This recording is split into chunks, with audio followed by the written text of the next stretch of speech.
but where's my data? But I had a backup. I used Time Machine. All right, is this the show? I guess. I don't even know. All right, John, you have some FU, don't you? Yeah, sure do. Last week we talked about Cisco VPN, enterprise software, and all that stuff, and I was trying to, I was telling a story from my life with a broader point about enterprise software, but the specifics of it were what mostly got responses to. One of the big responses was, hey, do you need that new version of the Cisco VPN software? Because even though you couldn't get it because you don't have a service contract or whatever, here are various places where you can get it, or do you want me to email it to you? If you do Google search for this, you'll find it, or so on and so forth. So a lot of people were nice and offering me this piece of software, which I don't know if it's is that illegal software copying? Is that a commercial piece of software? Probably. But anyway, thank everyone for their offers. I did not take anyone up on their offer because, as I think I said at the end of the little segment last week, the final result of that was that it was partly my fault for not reading the message, and that even if I could get the software, it didn't matter because I had to wait for my IT department to approve it for use. It has to be, this new version has to be approved for use with all the other stuff they do, and then when it's approved for use, they will put it up on their download thing that you got to go through the Java applet for or whatever. So anyway, even if I could get the software, which I totally could, if I wanted to Google for the things that people tell me to Google for or whatever, it wouldn't do me any good because it's against our IT department's policy to install it. So I'm just now patiently waiting. So thanks for all the help, but I don't need it right now. And the second bit is from there's an AnyConnect Twitter account. Of course there is. I don't know why I didn't think this specific VPN software product wouldn't have a Twitter account, but it does. And the AnyConnect Twitter account responded a few times to me. And one of the things they said was that about Cisco being clueless about 10.9, they said that Cisco had announced this issue publicly and reported it to Apple prior to the release. And a couple of other people said that there was some networking related change really late in the beta period, like maybe right before GM, that caught a lot of people off guard. So apparently, if you were following the right places that I wasn't following, you would have known that they were going to be incompatible with 10.9 and that they weren't ready in time for the GM. So apologies to Cisco for saying that they did not know that 10.9 was coming. Obviously, they did. They had an issue. They filed it with Apple. They just didn't get their stuff working in time for the 10.9 release. They did get it working a couple weeks afterwards. And now I'm just waiting on my IT department, however long that will take. Sounds fun. That's always fun. Yeah, and the other thing I found out is a lot of people were recommending third-party Cisco VPN compatible clients. One thing I think some people are confused about is that the built-in OS 10 VPN works with some Cisco VPNs. And we used to have a Cisco VPN that the built-in one worked with. And that was great. It was like no software to install. Your OS works with it out of the box. It worked in 10.8. I think it worked in 10.7. But this new Cisco product they bought doesn't work with the built-in VPN. So a lot of people are saying, oh, here's how you can decrypt this file and get the right things to enter into the OS VPN preferences. I had already done that. I already had figured out all that stuff and it was working. But they upgraded, side-graded, whatever, changed to AnyConnect, which doesn't work with the built-in VPN. But there are third-party products that you can buy, not from Cisco, that will apparently work with Cisco AnyConnect. One of them was called OpenConnect. It's like an open source project or whatever. That looked like a little bit too much work for me to try to install. Another one is called Shimo, which I checked out. I could not get it to work, and I didn't want to fight with it because if I fail to get it to work 3 times in a row, I get locked out, which I did. And then I have to call someone on the phone and ask them to unlock my thing for me. So I'm just going to stick with the Cisco AnyConnect VPN, wait for my work to approve it for use, and then upgrade everything and continue my life. All right. We also had a great bit of follow-up from a guy named Jared, who asks, I'm wondering what you might perceive as a market for better enterprise software. I know that's a big question, but is there a place for a smaller company whose focus is enterprise software to come in and disrupt one of the big guys with something vastly better without the name recognition? I've been fighting with enterprise accounting software and seriously considering writing my own to try and combat the insanity that is most accounting software, but I'd be fighting an uphill battle. Would love to hear your thoughts. So I picked this as something I wanted to talk about because my first job out of college was actually at a small enterprise software company trying to disrupt a bigger enterprise software market.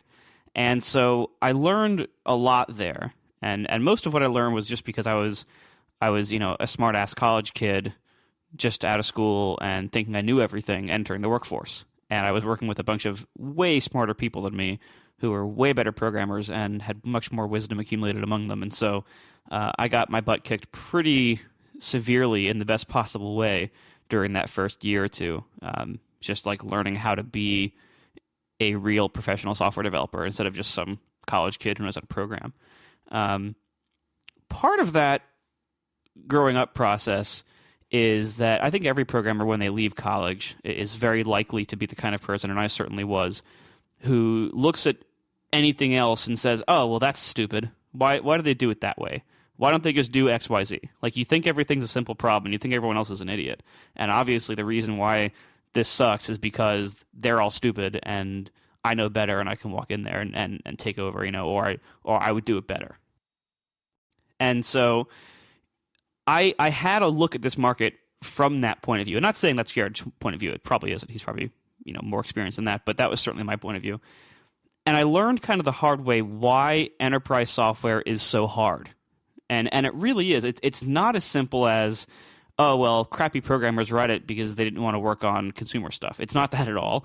It's also not that the developers of enterprise software are just, they don't care about interface or they don't care about quality. It isn't that at all. It's that the enterprise market is really, really complicated, and it's not nearly as easy as the consumer market to enter. So one of the biggest reasons is just the buyers. When you think about the culture of a company, and Casey, you mentioned this a little bit last episode with meetings and people wanting to be heard and wanting to not get fired and be relevant. One of the biggest problems is that you've heard the phrase "nobody ever got fired for buying IBM," and it's if you think about, like, if you're a big business buying a big enterprise software product and you're the IT manager or you're the CIO, whatever they do, something like that. I don't know enough about these terms to know who makes these decisions usually, but let's call it the IT manager. If you install some crazy email system from a startup and the guy before you was running Lotus Notes, which is horrible for the users. It's horrendous for the users, but it's like, quote, enterprise, and it's well known. Nobody ever got fired for installing Lotus Notes, although they probably should. Which, by the way, Lotus is owned by IBM. Yeah, I know, which makes that extra funny. But although I don't think that it was always that way. But anyway, it doesn't matter. If you devote your whole company's budget for category X and all this effort to install it and everything, and it turns out to kind of suck for you, if that's a really well-known thing like Microsoft Office or the Exchange server, like no one's gonna fire you for that because that was like a reasonable decision to make. If you go buy some kind of crazy startup thing and that doesn't work very well or people just don't like it, that's on you. And so there's a lot of pressure just from the situation you're in there. There's a lot of pressure to go with the big established things. It's also a very human-intensive sales process. You hear, like, there was an article forever ago that I'll have to link to on Joel on Software about software pricing, which I've probably linked to like 10 times over the last 5 years for various things. But one of the things he mentions is that there's really not a lot of software between $1,000 and $50,000 because once you get above a certain price threshold, you have to start like flying a sales force out to meet with potential customers and play golf with them and schmooze with them and go out there like to support everything. And so it becomes a much more expensive proposition for you, the software vendor, to even sell software to big enterprises. So you have to charge a massive amount. That same process, that big sales process, makes it so that you basically have to have a very large sales force and a dedicated sales force to fly out and meet with people all the time if you want to sell enterprise software in any meaningful volume. You can't, for the most part, you can't just like have a website and a download button and that's it. Like, much of the software, you got to fly people out, schmooze with them, meet with them for months, etc. And then once you get the software built, let's say you actually sell it to them, or you come close, then you have to deal with their requirements. And this is one of the reasons why enterprise software is so expensive and why there's not a whole lot of choices for a lot of the stuff there. Enterprise stuff has to work at much larger scales and much higher reliability than a lot of consumer software. You might design your app thinking that, this, what's the maximum number of database records that I'm going to have to handle in this app? What is it? Maybe 1 million? And then you find out that, your customer has to import 15 million records a year from the last 30 years from their ancient system that was running on a mainframe that some contractors built in the 80s. Like it was it's that kind of scale that you're operating at with so many companies. You also have all these needs, like what John was saying last week.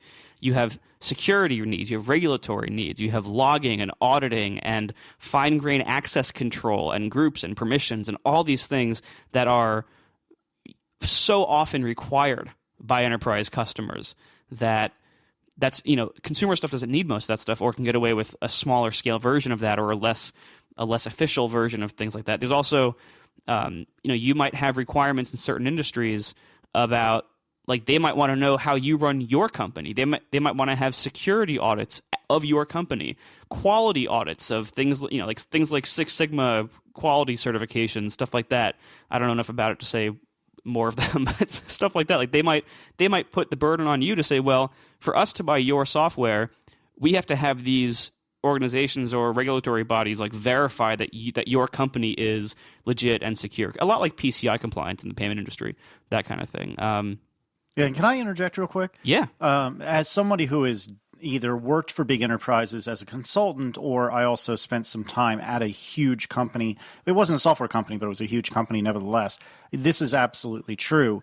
And a lot of times you'll have really progressive and really smart developers putting in, I touched on this last episode, put in a situation where, because of all the requirements put on them about code reviews and about even the version control you use. Like in a past job, I had to use the Rational Suite, where I couldn't check in code unless I associated it with a task in the bug/work tracking part of that same tool. So I couldn't make a change to the code unless I was tagging it and associating it with something that somebody else more important than me told me to do. And that's extremely, extremely frustrating. And the other thing is, with big companies, they've typically been around long enough that they have screwed up in every possible way. And the answer to screwing up when you're in a big company is to make a procedure so you don't do that exact thing again.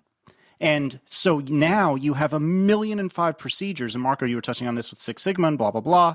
You have 1,000,005 procedures in place to avoid you pretty much getting work done with any sort of urgency or speed. And it's very, very difficult and very frustrating. Oh, you're absolutely right. And then and the sales process is also weird because, first of all, there's analyst reports. These things are so big and there's so much money at stake. One of the things analysts are paid to do is tell companies what kind of enterprise software they should be buying. And the analyst game at that scale is kind of a scam. You as a software vendor basically have to pay massive sums of money to become members or clients of the analyst firms, and then they'll start recommending you. And it's not ever actually said that way, but that's kind of how it works in practice. And so there's a lot of companies that they'll only buy what some analyst tells them to buy. And so you have to kind of get in that game, and it's a very expensive game to get into. And then even when you get in, it's like, well, they might not recommend you, or they might not put you in the right boxes or something. Compliance is like that too. I've been through a lot of compliance things, and those are basically like extortion scams, because it's the company will come. You'll pay a company to come to tell you whether you are compliant with something, whether it be PCI or a million other acronym standards that you have to comply with. And they'll tell you which things you are non-compliant about, and then they will sell you consulting services to make you compliant. And after you pay this very same company the money to help remediate your failures to comply, then they will give you your certification. And everybody once you get that critical mass of everybody in the X industry needs to have Y certification compliance just to be a player. Because, people start putting it on each other's requirements. Marco talked about the requirements. Once everyone starts putting it on their requirements and everyone decides they have to be on it, the culture of companies that build up around allowing companies to get that compliance as a sort of little cabal, it's kind of like I was saying before with the startups all passing money back and forth to each other until the venture capital money ran out. Only this is for actual profitable companies, and they're passing money back and forth to these middlemen who give them the compliance so that they can continue to sell to people. And the little people who can't afford to play that compliance game, a lot of these compliance things start with the right intentions, especially government compliance, like in general, have some, good intentions to begin with. And then there are just sort of people finding little nooks and crannies of profit where they can like sort of live as the big suckerfish on the government shark or on the compliance shark and say, we have found a little area where we can be profitable by helping other companies comply with these stupid things. It's not a pleasant place to be, this whole enterprise environment. And I've talked about it on past shows where I think this whole environment that we just described, all these different things about that are weird and terrible and that people have to do, it eventually produces companies that are not able to compete. Like in the short term and medium term, it produces companies that can crush other companies. But in the long term, it resigns you to death. Because once you're completely ossified with procedures and compliance and all that other stuff, and you are the king of your mountain with these other big companies that are all playing the same game and you've defeated them all and there's like 2 or 3 of you left and you think you're the winner, some other little furry mammal comes up and the comet comes and you die and the furry mammal grows up to be the next dinosaur. Like that's the evolutionary process. And this, getting back to this question from Jared about like, what do we think about some small company disrupting, stuff like that? This is happening all the time. This constant turnover of like the little company comes, then become the big company, then become, a giant behemoth that can't do anything, and then they die and the next one comes. That's always taking place. And in the enterprise market, a lot of companies that are, a lot of places that are small, like I'm thinking of Igloo, one of our past sponsors with the internet software. It's so easy to make a product that end users want to use more than the things that they're forced to use. The trick is for those companies is either be so incredibly desirable that the important people want it, and that's like the iPhone approach, where like, well, it doesn't matter. The CEO has an iPhone, the CTO has an iPhone, all the C-level executives have iPhones. IT department, you're going to make iPhones work with our network. I don't care. I don't want to hear about BlackBerry. Just make it work. Like that's one way to go in there, and that's sort of like a from the top down type of approach. And the other one is the bottom up approach, where in our company, at least, like we have SharePoint, which Casey can tell us all about how wonderful that is. And we all hate it and it's terrible. And people just, individual people, not developers, but just like regular everybody, anybody in the company, salespeople, managers, everybody just start using their own Dropbox accounts and are making shared Dropbox accounts with like, just random names and then sharing them amongst all the people because it was easier to share files with Dropbox. But that's not compliant with all our compliance stuff. So then it's like, whoa, you can't be using Dropbox. We have all these requirements. Data has to be in-house, has to be encrypted, but, blah, blah, blah. And what we're switching to now is Box.net, which is like a secure Dropbox type of thing that lets you self-host and stuff like that.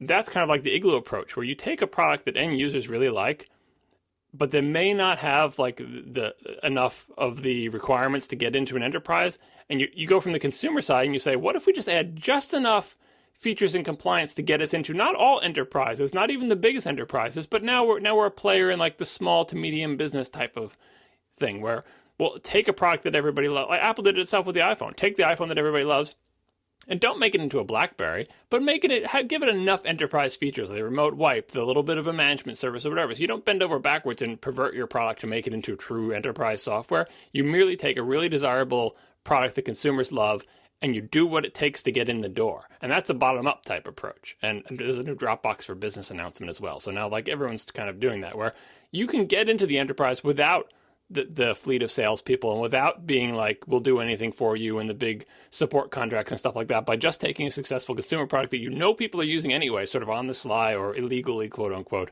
and just do what it takes to get in the door of a couple of businesses. I think that is a viable strategy for disruption. We'll see, 30 years from now, what the state of file sharing within large enterprises looks like. I was talking at work with somebody just today actually, and he was saying that he was talking to big banks at some conference a while ago. That must have been fun. Well, you would think not, but actually I guess it was very interesting. And my coworker was saying he was talking to, I guess, like a director of innovation or something like that at a big bank. And this particular gentleman said, I don't fear the other big banks, and I genuinely don't know which bank it was, but for the sake of conversation, let's say it was Bank of America. And the guy from Bank of America said, I don't fear Capital One, and I don't fear Wells Fargo.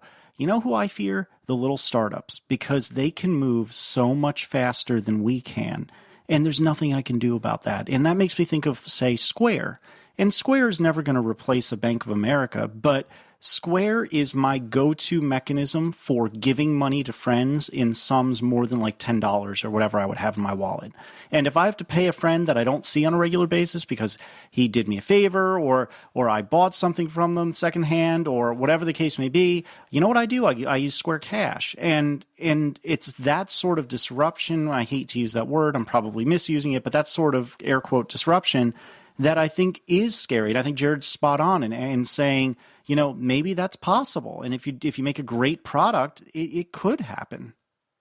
This week's first sponsor is a repeat sponsor, I think. But anyway, we've had other things from them before. This week it is Ting. Ting is from the people at Two Cows. They are the same company, the parent company of Hover, and so many good things. Ting is mobile that makes sense. They're a no BS, simple to use mobile service provider. They're a reseller on they're an MVNO, if anybody remembers that acronym. They're an MVNO reseller of the U.S. nationwide Sprint network. If you go to our special URL, atp.ting.com, to get $25 off a new device or a $25 service credit if you bring your own. So, Ting has great rates, and there's no contracts or early termination fees. You buy and own your device outright from the start. So they don't need you to have a contract or come back or pay, these big ETFs. And what's most interesting about them, I think, is that they have a true pay-for-what-you-use pricing model. You pay a base price of $6 per month per device, and then above that, you're just automatically billed for the actual amount of minutes or messages or megabytes that you actually use each month. So, for instance, if you never use voice or messages, you don't pay for them. If you use, let's say you use 100 megs of data this month, that's a total of just $9, including that $6 per device base cost. $9. And then next month, let's say you're traveling and you use a gig, then you'll pay $30. You don't need to guess what you're going to need in advance, or remember to change it next month. Like if you boost up your data this month because you're going to be traveling, and then next month you got to bring it back down. No, you don't have to do that. You just pay for what you use. They charge you properly in these little buckets, and you can go on their site and see. It's really great. On top of that, there's a few small regulatory surcharges each month, but only what they're legally required to collect. They don't charge any mysterious or misleading like recovery fees that you see on most other wireless bills. You see all these random fees, and you're like, oh, I wonder what those are. And some of them are legally required, some of them aren't, and it's kind of shady. Well, Ting only charges you the minimum that they need to charge you for those. And you can add as many devices to your account as you'd like. You can use their awesome web interface to manage a big fleet of devices. If you have like a big pool of devices you want to manage, you can do that. And it's really great. So one idea I had for how to use Ting is it'd be great for like developers like me. If you want to have like an Android test phone, let's say you're an iOS developer and you're making an Android version of your app, or you need to test out your website on an Android phone or something like that. Tablets are fairly easy to get these days, but data plans really aren't, and phones really aren't still. With Ting, you can get your own Android phone. You can buy a used one, or you can get it new from them. You can get your own Android phone and just have this barely minimal data plan. You can pay $6 a month most months when it's sitting in the drawer, and then you can take it out and you can say, oh, I'm going to take this around and test something out in the world with real service on my phone, and you'll end up paying like $3 or $4 that month. It's great. So I think that's a really great use case for Ting. You're a developer, you want a test device, boom. In fact, they even have this cool new thing. You can even buy a Nexus 5 from the Google Play Store, and then you can bring that to Ting to have a first-class Android phablet. Yes, I said phablet, at a fantastic price. So go to atp.ting.com, and you can check out this thing they have on there called the Savings Calculator. You can look at your current carrier's bills, you can enter in your actual usage and prices from the last few months, and it'll show you how much Ting will save over time. If you have Verizon, they will even, if you want, they will take your credentials to log into Verizon, and they'll scrape all your info out of Verizon for you to do it all automatically. And then here's another cool thing. If you're stuck in a contract and you need to pay an early termination fee to get yourself to Ting, they have you covered. They will give you 25% of your ETF back in service credit up to $75. So that's pretty cool. So go to atp.ting.com. You can look, you can see you can bring your own device, or you can buy a new device, or you can buy a used device. Most Sprint devices are compatible. You can go there to see exactly which ones, and you can buy one from them or bring your own. Remember, there's no contract and no early termination fees, so these are devices you just buy them, you own them outright, and you pay for whatever you use. Check out Ting at atp.ting.com, And thank you very much to Ting for sponsoring the show. I have one quick bit of follow-up to end the follow-up train, and it vaguely relates to Everpix, which is going to really make everyone excited.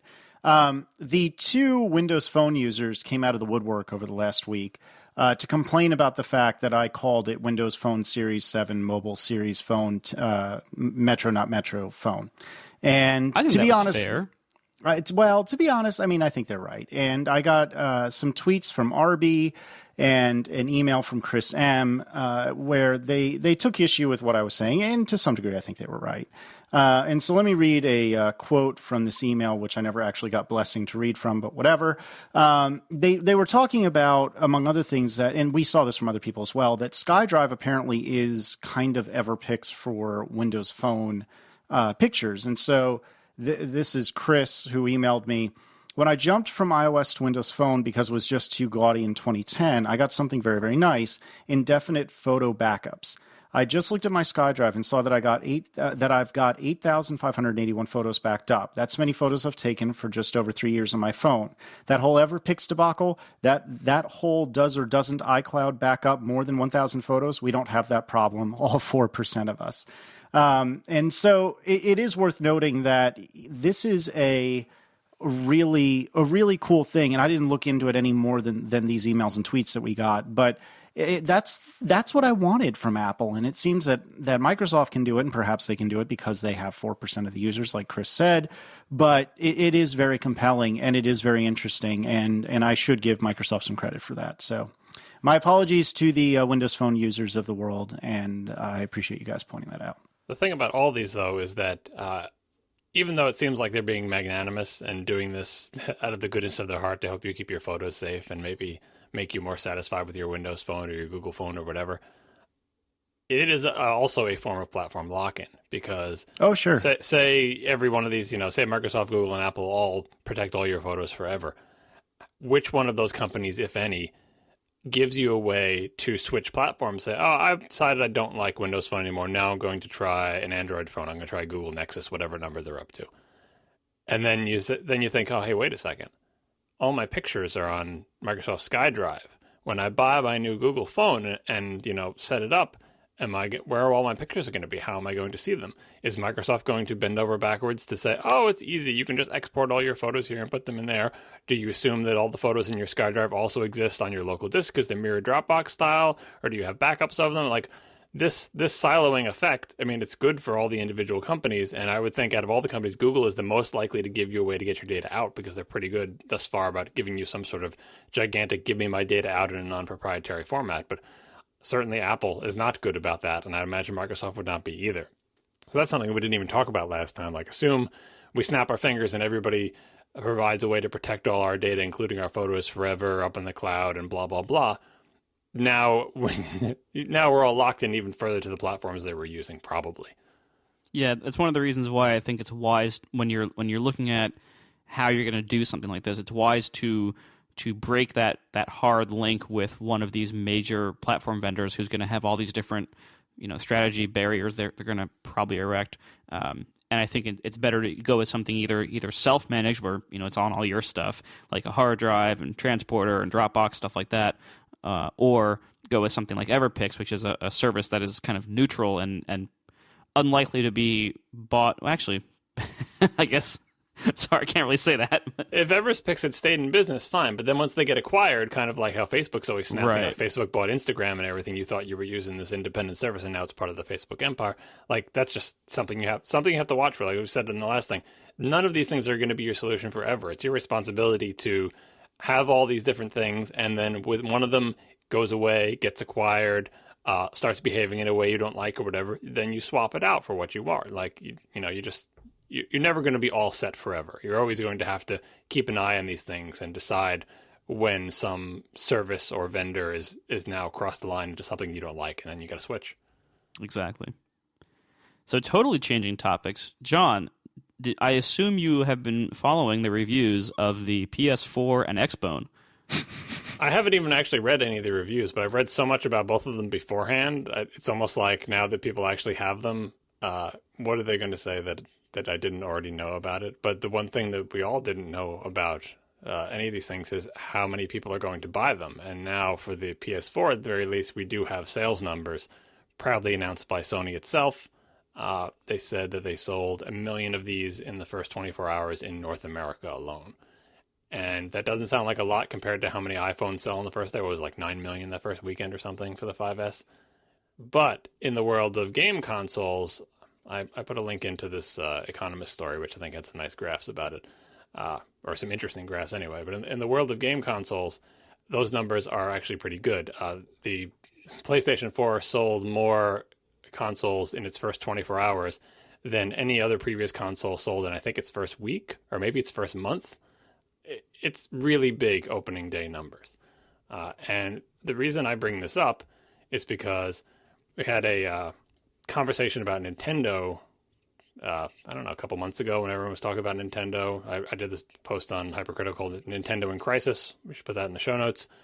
And one of the things I said in it was that if the market for dedicated gaming hardware goes away, then Nintendo is probably in big trouble, because I don't think Nintendo has the ability to put out a full-fledged platform, like for applications and everything, in the style of iOS or Android. It just doesn't seem like that's in it's just something the company's not able to do. And to be fair, very few companies are able to do that. Who is able to produce a platform for mobile, desktop, or anything? Many companies have tried, and most of them have failed. And we've got Windows Phone, barely, Android, and we've got iOS, and on the desktop we've got Windows, the Mac, and maybe Linux if you want to throw that in there. And dead bodies of all the past companies that have tried, from Palm OS to Amiga to OS2 and all BOS, all these things, the companies that couldn't do it. So I don't think Nintendo is a platform company, and I think their survival depends on there being a market for dedicated gaming hardware. Now, out of the next generation consoles, the PlayStation 4 is the most dedicated gaming hardware. The Xbox One tries to be like, we do television stuff, and you can do Skype with your friends, and you can overlay a web browser on top of your game, on top of, it is trying to, it has an HDMI input, for crying out loud. It is trying to be a television experience with the Kinect built in, all that stuff. The Wii U, I don't know quite what that is. I guess you would call it a dedicated gaming console as well, but it's actually very strange with the handheld tablet thing and everything like that. The PlayStation 4 is straight up the middle. It's a box that has controllers, plugs into your TV, you put a game disc in it, you play the game with the controller on the TV. Very straightforward. And so what does the very big opening day sales of the PlayStation 4 say about the viability of dedicated gaming hardware? I think, do you guys have the Economist thing open with those charts? I don't, but I can. I don't do my homework. Click it in the link. It's in the show notes. All right, I got it. Yeah, I think these charts are interesting for a couple of reasons. This shows the generations of game consoles. I don't know how they come up with these numbers. They're probably from the Wikipedia pages. But the 6th generation is listed as the PS2, GameCube, and Xbox. 7th is the Wii, PS3, and Xbox 360. And the 8th is PS4, Xbox One, and Wii U. You guys all have the charts up now? Yeah. Mm-hmm. You can look in the 6th generation, and you can see how massively the PS2 dominated. Like, if you're not into games or don't follow the industry, you might think, oh, that was the time when these 3 consoles existed. And if your friend's house who you always went over, if they had an Xbox, the original Xbox, you would have thought, yeah, that generation was pretty much evenly split between like Xbox and PS2, and I don't know anybody with a GameCube. Or you might say, oh, I had a GameCube, and it sold about as many as the PS2 and Xbox, right? No, you look at these graphs, and it's very clear. That was the PS2 generation. Xbox and GameCube also existed as products, more or less. It was not, it was a blowout. And then you look at the 7th generation with the Wii, PS3, and Xbox 360, and you can see the Wii just shooting up like a rocket ship and then coming down like a rocket ship. But still massively dominating that generation, because the PS3 and the 360 are just these little lumps underneath. And even though they had a more longevity than the Wii, they could not come back from that. Look at the slope of that thing. It's just unbelievable. Right, it's the model rocket trajectory. Yeah. But clearly the Wii dominated that generation. It may have had a big fall, but it went up twice as high. Actually, I think I pulled numbers from Wikipedia for that to see what the heck was it. Wii was 100 million, PS3 ended up being around 80 million, Xbox 360 ended up being 76 million. And most of that is because the Wii's sales just dropped off and the PS3 and Xbox kept chipping away. Like, the longer that generation went on, the more the PS3 and 360 would start to catch up. But it was a blowout in the beginning and middle. And then the hilarious 8th generation chart they have here you notice that gray area that says FCast, which I guess is the hip way to say forecast. Like, they're trying to forecast into the future. Each one of these charts has an area where they're forecasting into the future. But the 8th generation chart is all in the FCast zone. It's all forecast. There's one data point that's not in the forecast. Right, well, because the Wii U has been out for a little while, and the PS4 has been out for a day, and the Xbox One is not out yet. So they said, well, let's just make stuff up. Here's what we think the future of this thing will be. And they draw a bunch of lines, and they show the Wii U being small. That's probably a safe bet. And then they show the Xbox One and PS4, the PS4, being higher. But none of those lines come close to reaching the peaks of the Wii U or the PS2. Like, they're having the PS4 top out around like 15 million, I guess a year or two from now. I don't know where they come up with these numbers, but... Well, if you look at the previous generation, it looks like they're basically assuming that the PS4 is going to sell about as well as the PS3. Yeah, and that the Xbox One will be worse than the 360. Right. But see, I think I would disagree with that, because I think if you look at this generation, it's very clear, as you said, like that Sony is really targeting like gamers. This is a gaming machine. We're not going to try to do a whole lot of other multimedia things. We're not going to try to be a TV pass-through with all this other stuff that the Xbone is doing. They're really just trying to be a really good gaming machine.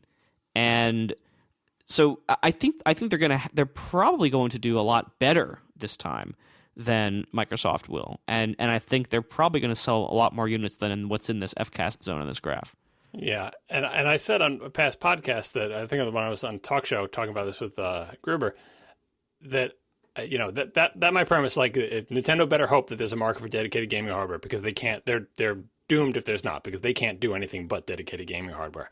And I think there is at least one more generation of dedicated gaming hardware, that it will be viable for one more generation. Because at that time, none of these things were out yet except for the Wii U. And even though it wasn't doing that well, I said, I think maybe dedicated gaming hardware does go away. And we all play this on our phones wirelessly to our TVs, or a little Apple TV style puck or whatever.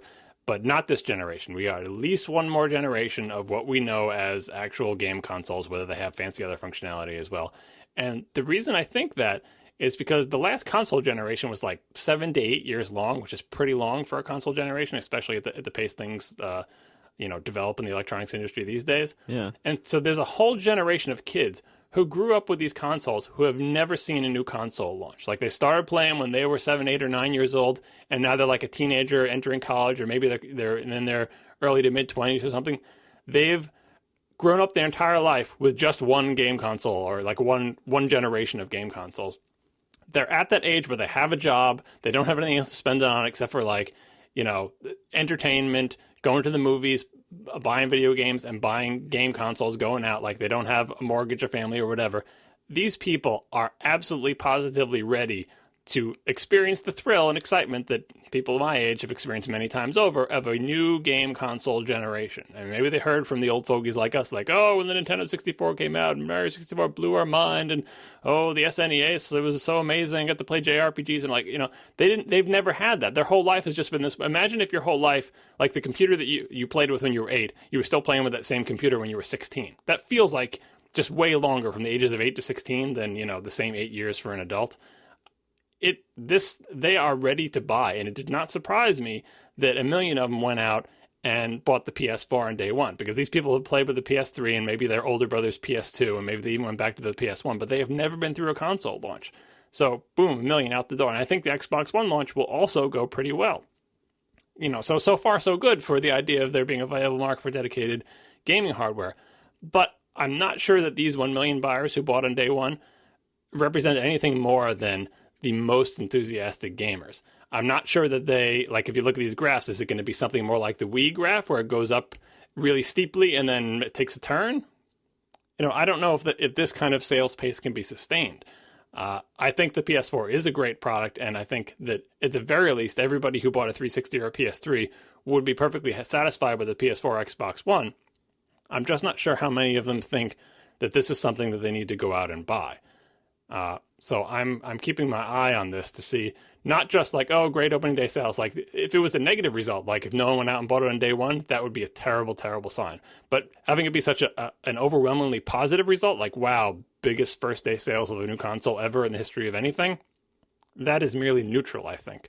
It doesn't preclude the idea that these sales will taper off and never get up to the levels of the PS2 or the Wii. in the past generations. Yeah, I think there was a really good quote that I wanted to relay from the AnandTech review today that basically he has his hands on an Xbone and a PS4, and so he compares them and stuff. And first of all, I think it's really interesting to see he took side-by-side videos and screenshots so you can see the differences in the same game ported to both systems and the graphical difference between the two.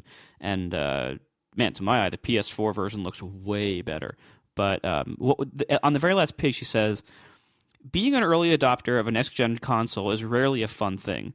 Literally all of my friends are on Xbox 360s or PS3s, meaning online multiplayer with people I know is pretty much out of the question for at least a year or so. And then this is the part that I thought was most interesting. The launch lineup for both platforms is reasonable but could be a lot better. Having just played Grand Theft Auto V and The Last of Us, I'm going to need more than COD or NBA 2K14 to really draw me into the Xbox One or PS4. This is how the story goes with any new console launch. And I think that's I haven't heard of any must-have games for all three of these consoles. I mean, John, how's the Wii U doing on that front? But the Nintendo actually usually does pretty good about system selling games. They've really dropped the ball on the Wii U, but even they had more games out of the gate. Like one of the reasons I don't have a PS4 yet is because there were no launch titles that I said I need to have that title, which is very often the case. And Anand's right about this. He's old enough to have lived through many console launches, and it's gotten worse now that the console makers are on the hook to not necessarily produce a platform like iOS or Android, but they're on the hook to provide network services, social networking, digital downloads, fancy features. All these consoles are launching without the full complement of features that were promised in all of the previous keynote speeches, the PS4 in particular.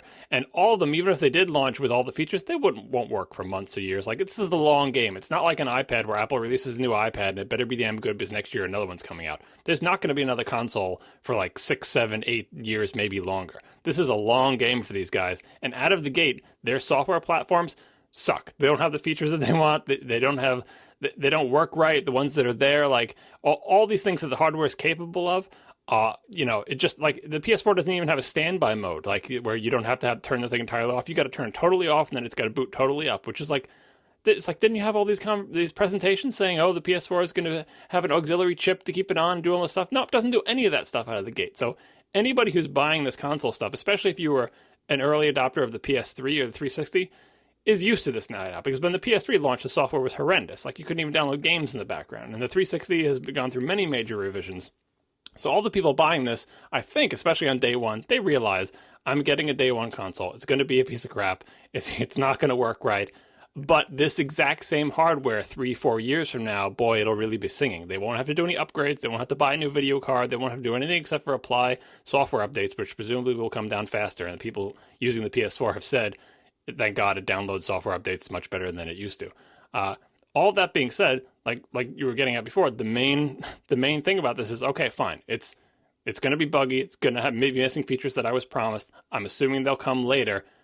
But as long as it has game X that I really want to play in amazing next generation graphics, with next generation features and the new controller or whatever, I'll buy it. And I don't think the PlayStation 4 has any of those games at this point. And that's not a very strong launch. And they sold 1 million systems in 24 hours without any system-selling games. There is no Mario 64 for the PS4. It didn't even launch with Last Guardian for the crazy people like me. Like, there's no launch title out there that people say, I wasn't going to get a PS4, but once I saw it had Game X, I had to get it. And that's, I guess, also still a positive sign. It's a negative sign for the PS4's game library, but I think with these sales numbers and the pipeline of games, we don't have to worry about there not being a lot of games for the PS4, but it was not a Nintendo-style launch where the only reason people buy the system is because there's one game on it that you absolutely have to play. I think everyone involved in this process understands that this is not a sprint, it's a marathon, and I don't even know if the Wii U will be finishing that marathon at this rate. Yeah, I'm really not positive on my outlook of the Wii U's future. I really do think that this is going to be a PS4 dominated generation, and the Xbone is going to be, second place, probably half the volume of the PS4 over time, and I don't think the Wii U is going to show up much on the chart. I give the Xbox more. I don't think that the PS4 is going to be double it, but ask me again after the Xbox One launch. Yeah, we'll talk about it again in a year. Yeah, because they do, the thing about the Xbox One is, it's a good game machine and also X, Y, and Z. And Microsoft does online and its software stack so much better than Sony, and that is increasingly important. It's tough to handicap this because they are very complementary. There's not a lot of overlap in their strengths. Microsoft is so strong in the areas that Sony is so weak, and vice versa. So we'll have to wait and see. And these days, system-selling games are hard to come by. Like with Xbox, Halo is the reason the Xbox exists at all. If the Halo franchise did not exist, I don't think Microsoft would have been willing to put that much money into the console. And Sony had lots of system-selling, Final Fantasy VII and all that stuff that made Sony. But nowadays, like these launch titles, that you see, like I guess Killzone is, everyone's got their one exclusive first-person shooter, but is that even the most popular first-person shooter? What about Call of Duty and all the other things that are multi-platform? Right, and all the big sports franchises are all multi-platform. Grand Theft Auto, Yep. So many things are multi-platform, and even when you get an exclusive, all that means is it'll be on your platform in a year or 6 months or whatever. Like that's what exclusive means these days. So the only things that are exclusive are first-party games, which I don't think even Halo is at this point. Well, no, yeah, it's Halo. Yeah, Microsoft still owns Halo, and they're having 343 Studios or whatever do it, and Bungie is off doing Destiny, which is multi-platform, by the way. Sony has its own little arty in-house things and, stuff like Gran Turismo and stuff like that. And Nintendo, of course, their entire business is built on first party. Those are never available anywhere. And that's like the only reason anyone buys Nintendo hardware anymore is because the hardware-software synergy and you can't get that software anywhere else. So that continues to be Nintendo's hope for success. I think we should do one more sponsor, and then I have a little bit more about Nintendo afterwards to wrap up this segment. I'm actually really upset that Sony killed the Wipeout studio. So there's not going to be a Wipeout for PS4. Well, they sold more games, they would have survived. I probably would have bought a PS4 to play the next Wipeout. That's how much I love Wipeout. It is the only game I own for my PS3. Anyway, our next sponsor is Gemvara. Gemvara is the leader of custom-made fine jewelry shopping online. So are you tired of being an average gifter to the special someone in your life? Getting him or her a sweater or, some perfume or cologne? There's no reason to settle for an average gift when you can have fine jewelry custom made at Gemvara.com. That's Gemvara.com. So imagine the perfect ring, necklace, pendant, bracelet, or earrings created especially for your special someone the moment you order it. Just click, start designing, and see your unique piece of jewelry come to life in seconds. Pieces are available in 29 different gemstones and 9 different metals, so you can make a custom combination just right for your gift. I actually looked up before the show and looked at some of their stuff. They have metals I'd never even heard of yet. Like, they have all the golds and, platinums and stuff like that. But they even there's something called rose gold now. Do you guys even know where this existed? No. John, I'm sure, John, you're an expert on this. Rose gold? Is that like the new color of the next iPhone? Yeah. No, it's actually it's like a darker shade. It's interesting. It's a different shade of gold. It's not white gold. They have white, yellow, and then there's rose, which is interesting. Yeah, I see it on the website. It looks nice. It looks kind of like copperish. Yeah, like a little bit of like a pinkish, reddish, orangish. It's hard to describe. You just go look at it. It's pretty cool. So yeah, they invented a new metal as far as I'm concerned. So each Gemvara piece is made to order, and it gets delivered in less than 2 weeks. And for pieces that can be engraved, it'll even do engraving for free. Gemvara offers free ring resizing if it doesn't fit, and they have a 101-day return policy, so you can buy well in advance of a holiday or special occasion if you need to. If you still have questions or if you need any help at all, Gemvara's jewelry consultants work 24/7 to help you out. So check out Gemvara. That's Gemvara.com. They're the revolutionary leader of custom-made fine jewelry shopping online. Thanks a lot to Gemvara for sponsoring the show. Like with these sponsors like Gemvara and Warby Parker, where it's a web version to buy something that previously you'd always I always have to buy those in person because of reasons X, Y, Z.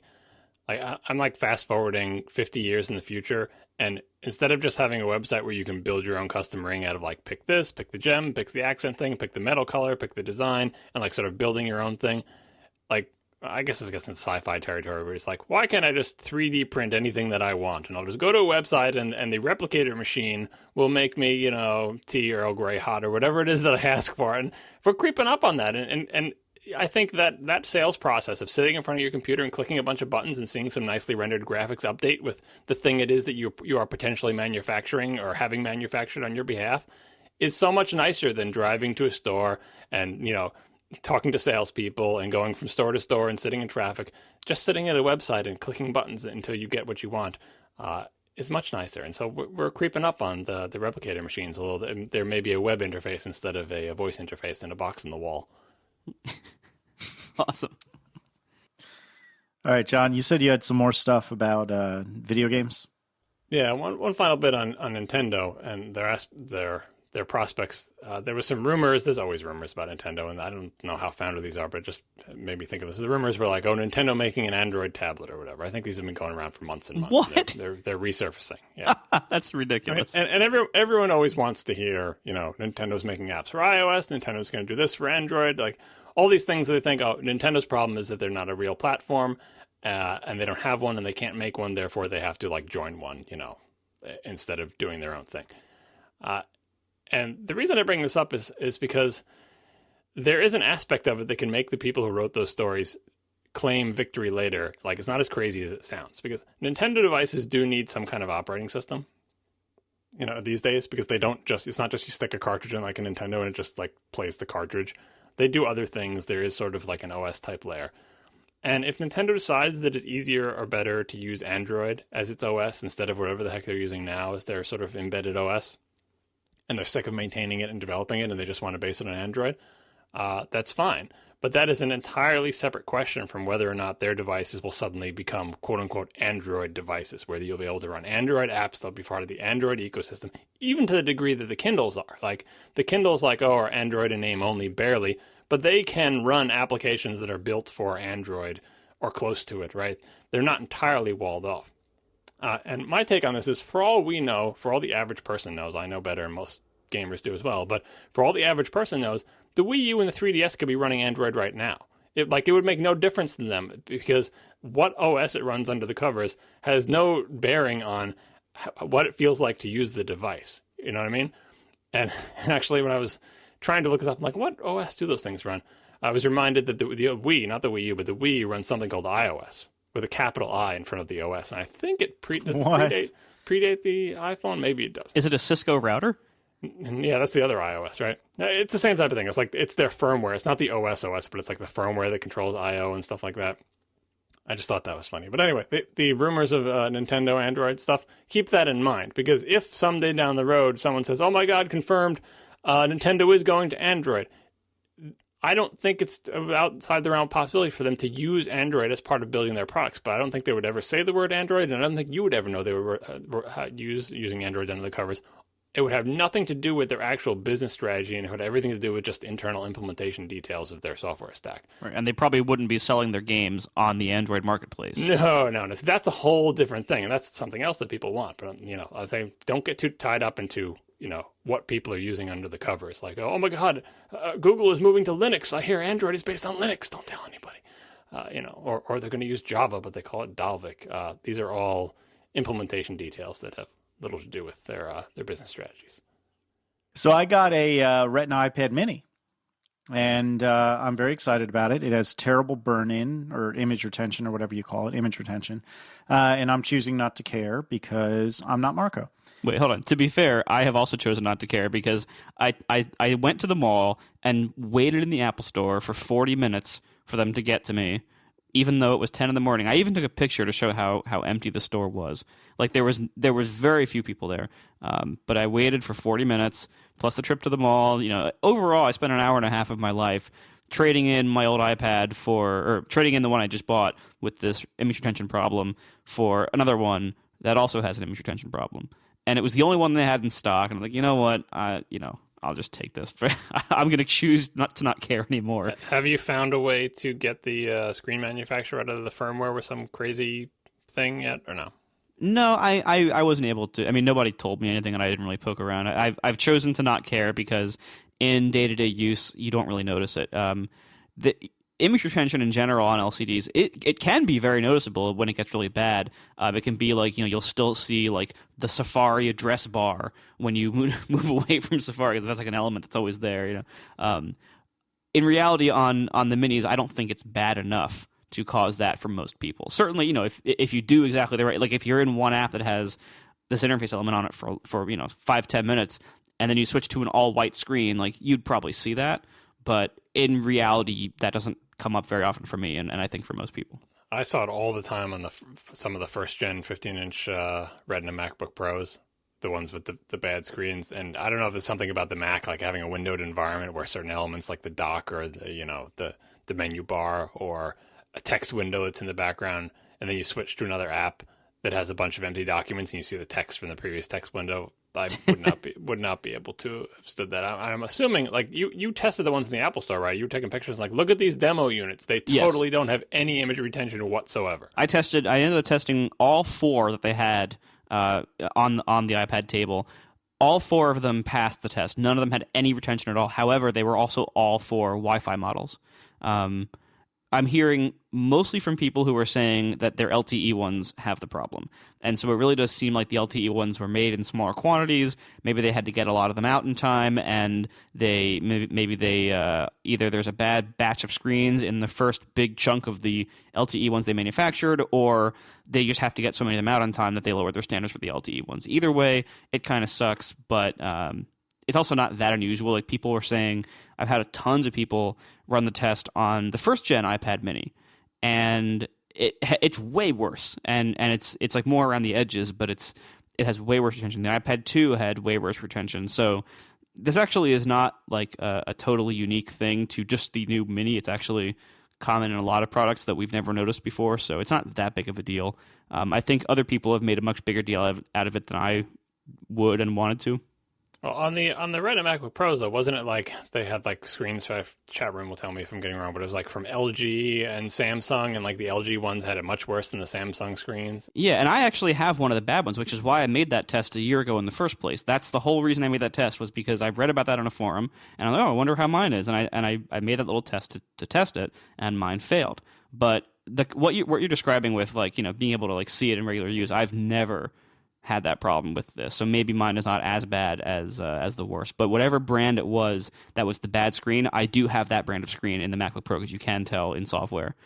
So I do have that screen, but it isn't that bad. Yeah, and that's what bothers me a little bit, is that like on the first Retina MacBook Pros, like, okay, fine, it's your first Retina device, like there's going to be growing pains or whatever, you'll sort it out, and presumably they did. But like at this point now, they should know, okay, look, it seems like let's do image retention testing as part of our qualifications of vendors for screens. Like maybe I would have to think the only reason they would do this is either because they don't take the issue seriously enough yet, which I think they should, or because what choice did they have? Like, there's one vendor that passes all their tests with flying colors, whoever that happens to be, but one vendor cannot provide them the capacity they need to meet the holiday season. So they're forced to go with the second best vendor, which has worse image retention problems, simply because no one else can provide them the number of screens that they need. And that strikes me as plausible. But either way, it's disappointing to me that image retention was an issue, continues to be an issue, and frequently we're in the situation where one manufacturer gets the quote-unquote good screen, the other one, it gets the bad screen. And consumers have no way to tell. And obviously, it is possible to make it without retention, but not everyone gets it. And that's kind of like the bad old days of dead pixels, where I was terrified to buy my 22-inch Apple Cinema display because of the dead pixels.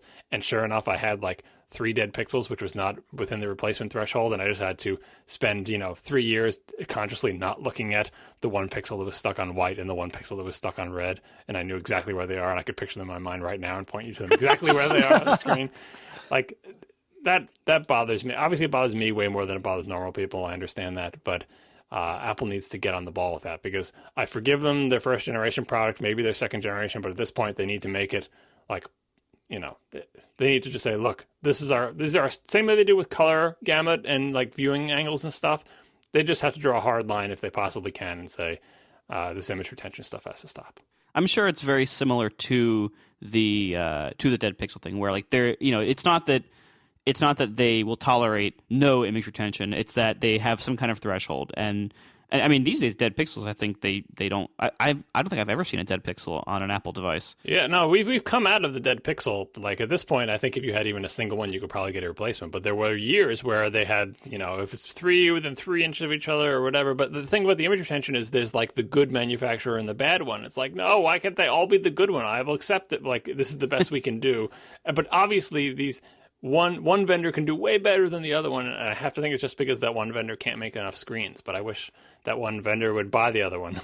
They all could be the good one in a year. Like if for us to get the Retina Mini this year, we had to accept crap like this, I think. But see, the thing is, like, that's when the first Retina MacBook Pros, I'm like, okay, they haven't had it sorted out, but surely a year from now, everyone will get on the same page. But no, we just keep going through this again and again with each thing. And is the Retina MacBook Pro screen? Well, I guess they are, but the new IGZO thing, IGZO, I forget what it stands for, indium, gallium, zinc, oxide, whatever the hell. The new low power Retina screens is what lets you have these Retina devices, because you could not have them with the old Retina screens because they just took too much power for the backlights, right? So I guess I'll go back on what I said. Maybe I'll give them the pass on this because I forgot they just changed screen technology, and maybe this is the sorting out year or the sorting out generation or two for this new LCD screen technology. But the moral of the story is I really, really hate image retention. Okay. There was also, because I know we're going to get emailed about this, there was a test that was widely linked a couple of days ago from, I believe, DisplayMate. They're a company that measures and benchmarks display quality, and they ran their tests on all the modern tiny Retina tablets that they had. The iPad Mini Retina, the Google Nexus, was it the Nexus 7, I think, the new Nexus 7? I don't know the line well enough to say. The Kindle HDX, and I think that was it. And they came away saying that... The iPad Airs, too, as well. Oh, and the iPad Air, right. And basically the... Kindle was the best screen, yeah. I meant to bring this up last week. Yes. And it uses a whole different thing. It uses like low temperature poly something LT.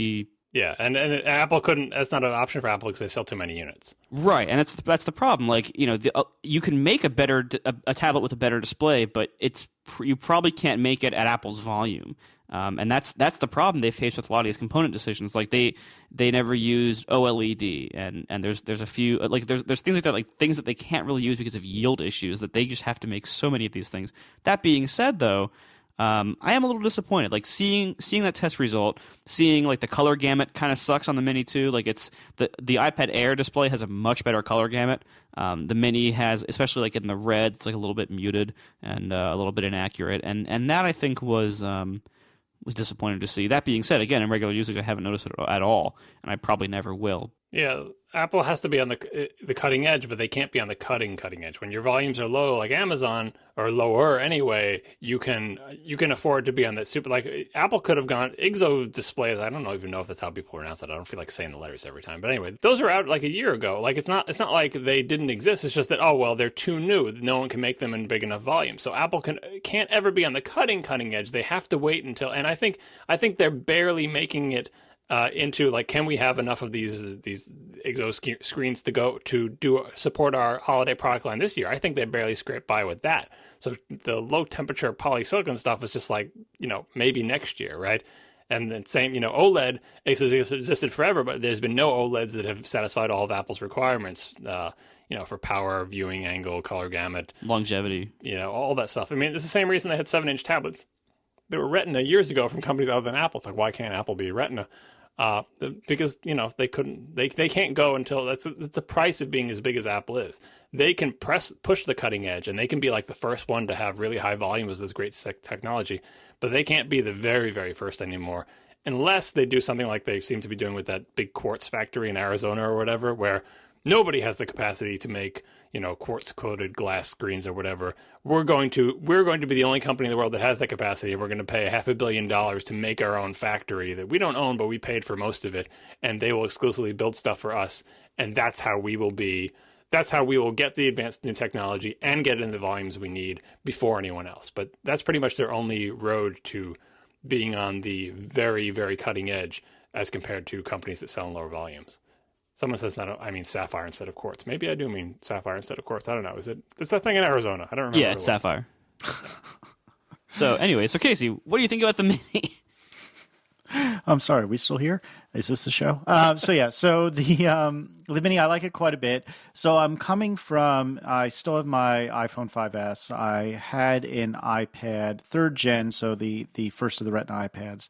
My iPhone is AT&T. I am still on the unlimited plan, thus I cannot tether because AT&T is a bunch of jerks. I bought a Verizon iPad mini, which is the first time I've gotten an LTE iPad, and coincidentally, day before yesterday, my Verizon Fios for the first time in 5 years conked out, and it was a very excellent time to have an LTE iPad so I could get online, even despite not having an internet connection at home. I should also note that additionally, I went to the T-Mobile store today, and for $10.50 because of sales tax, I picked up a T-Mobile SIM and plugged that into my iPad mini, and was able to get cellular data for free if you accept the $10 for the SIM. And so that T-Mobile thing that people keep talking about, it was easy peasy. It took a little while at the store, but I don't know if that was a sales representative thing or if it's just that it takes a little while to get the stuff squared away. But now I have a T-Mobile SIM that'll get me 200 megs a month for free. I have a Verizon SIM that came with it that I can pay for data. And what was really cool was I'd used the Verizon SIM for a bit and put something like 80 megs on the SIM, or I don't know, it's a poor way of phrasing it, but I'd used about 80 megs of data on my Verizon SIM. I popped that out, plugged in the T-Mobile SIM, used like 2 or 3 megs just to prove to myself that it worked, popped the Verizon SIM back in, and my cellular usage went back to 80 megs. So I was very pleased to see that the iPad was smart enough to keep the two separate and continue to track the two of them. So if you happen to have an LTE iPad that is unlocked, then you can spend your $10 and get your T-Mobile SIM if you live in the United States and get some free data, which is pretty awesome. Yeah, that's fantastic. Do you know? Does anybody know? Does it work on old iPads too? Like, I mean, probably maybe you need an LTE one. So maybe it's like iPad 3 Mini and Air, and 4. But that would be a great thing to do. Like if you have, like if you just replaced an iPad and you're gonna like give it to your mom or something like that. Like that'd be a great thing to just get one of these T-Mobile things, put it in. If it's not going to use a lot of data, but you at least have then the option to have this thing be connected somewhere if you need it, or if you're giving it to somebody who's going to use it pretty lightly. Yeah, Nick Finn in the chat says it worked with an iPad 3, with a Verizon iPad 3. That's great. Which I agree. It is a very cool idea. And it worked really well. 200 megs obviously isn't a lot of data, but it's enough to get you by in a pinch, which is really fantastic. So I'm pretty pleased with that. Now the only problem is I have 2 nano SIMs and I have no idea what to do with the other one, in the sense that it's so tiny. I'm inevitably going to lose it, but that's okay. One thing I was surprised by when I moved my Verizon service from my first gen iPad Mini to my new iPad Mini. It actually said on the first gen when I deactivated it, it basically said that it was bricking that SIM, like that I can't even reactivate with that same SIM, and if I ever want to reactivate, I have to go to Verizon store and buy a new SIM. And I don't know if that's true. I didn't try reactivating it, but that's kind of crappy. Did the magic smoke escape? I didn't see one, but that doesn't mean it wasn't there. It's like the Mission Impossible thing. Oh, and by the way, we're nuking your SIM. Psst, and smoke comes outside. And I was asked on Twitter earlier today, what happens when you run out of your 200 megs? I don't know, to be honest. I would assume that they just stop giving you data. I did pay for my $10 SIM with a credit card just because it was easier. But the gentleman that had rung me up had said, are you paying with cash or credit or debit or whatever? So I bring that up because it seemed to me like during the activation process, he never took a credit card for sure.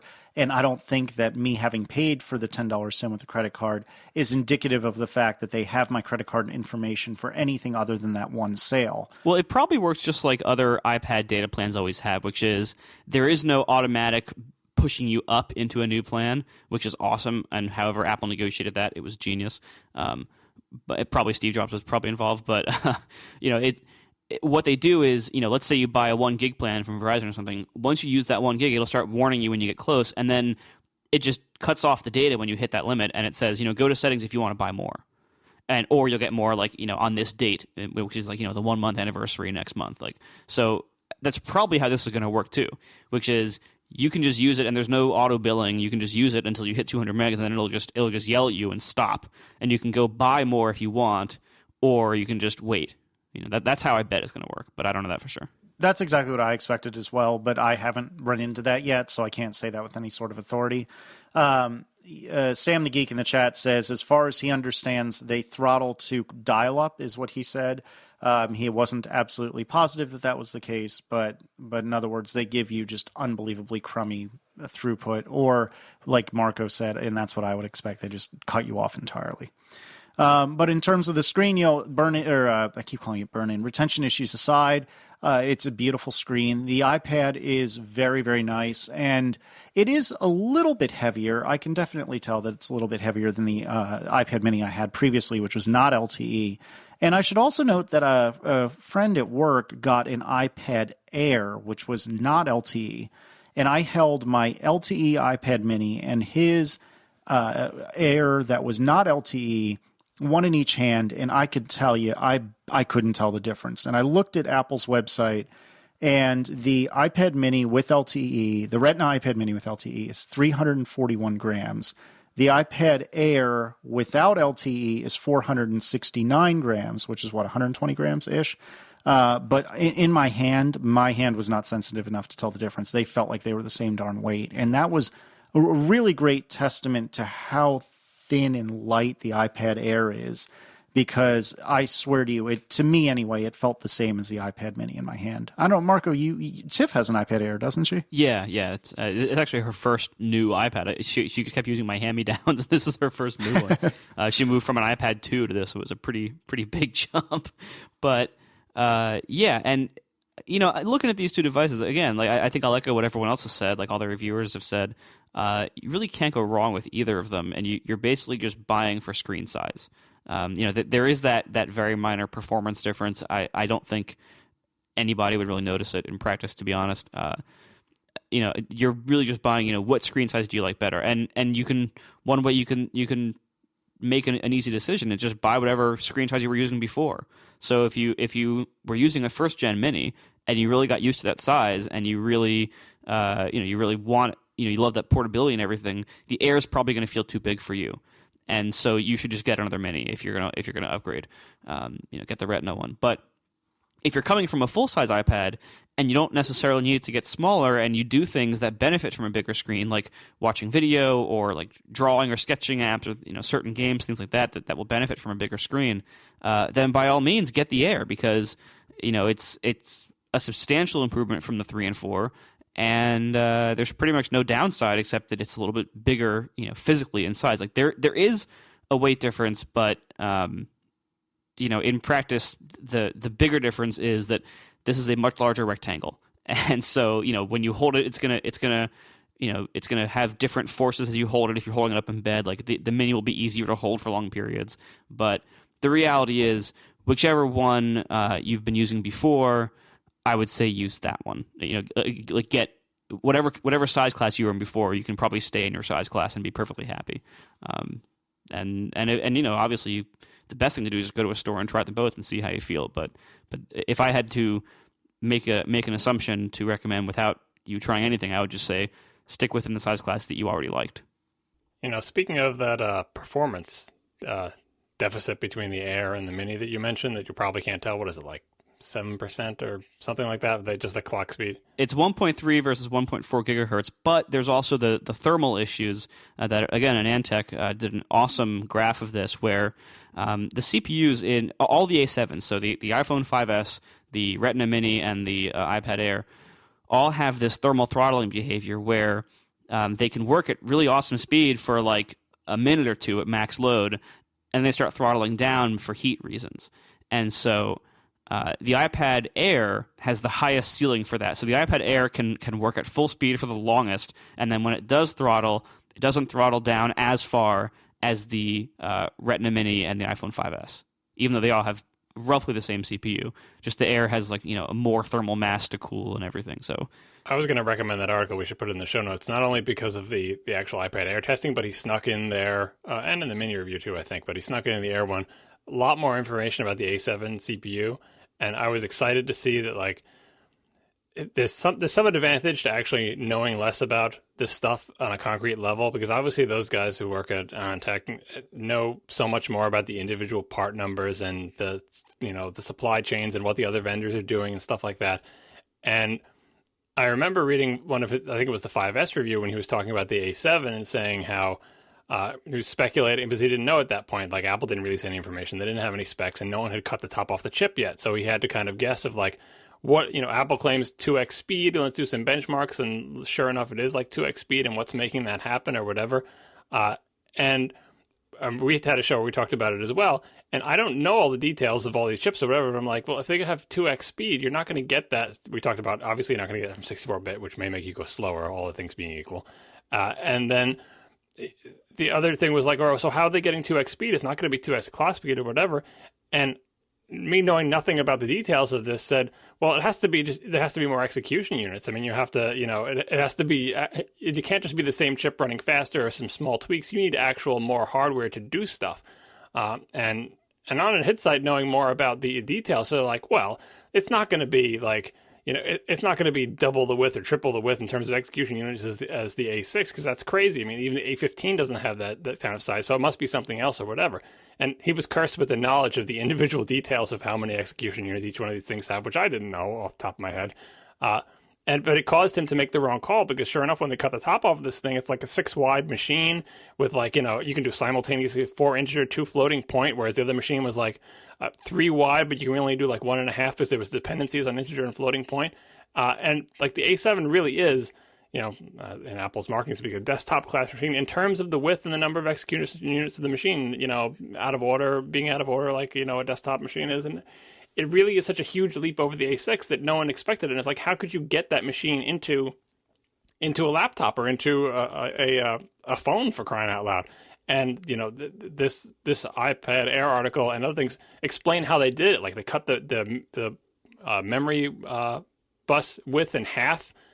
They do all these. They have 4 megabytes of on die SRAM, serving as sort of an L3, like, because they had to say, look, we're going to cut the memory bandwidth in half, but we still need to run an iPad Retina screen. How are we going to do that? Well, we'll put this huge SRAM thing here, and and they said that, for power savings, instead of doing simultaneously fetching from DRAM and from the L3, they check L3 first, and if it's not there, then they do a second request for thing in DRAM. And if you're making a desktop CPU, you would never do that, but you have to make compromises for power. So they basically found a way to wedge a twice as wide machine into the same thing by making it worse than the A6 in many different measures, but overall being twice as fast. And it's an amazing balancing act when you look at what they did with this thing, because they did the seemingly impossible thing. When you learn the details, like, oh, it wasn't impossible. It was just really, really wise trade-offs to give them, from the outside, what looks like an impossibility. A machine that's twice as fast at a similar clock speed in the same power envelope. It seems like it shouldn't be possible, but it's like, oh, I see where they compromised. And if I know how to tickle it just right, I can show you a benchmark where the A6 crushes the A7,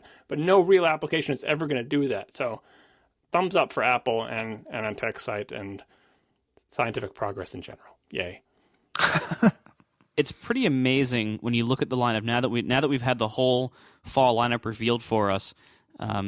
It's pretty amazing that the A7 is in all 3 of these products.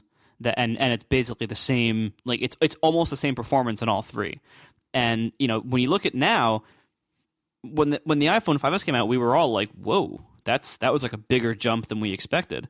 Because now looking at it, you would expect that to be only in the iPad Air. And then the iPad Mini should have had like a die shrunk A6, and then the iPhone should have had an A7 that was, much lower clocked than the iPad. That's how you would have expected this to go. And in reality, you have basically the high-end iPad chip in all 3 devices, with very minor differences, and that's really impressive. It was just the difference in thermal throttling and minor clock speed deficits, and that's it. Exactly. And it's the same with memory bus, the same SRAM, the same, what it comes down to is that the iPhone 5S, that CPU has the ability to drive a Retina iPad screen, which is unbelievable. Exactly. I mean, it's really, really good.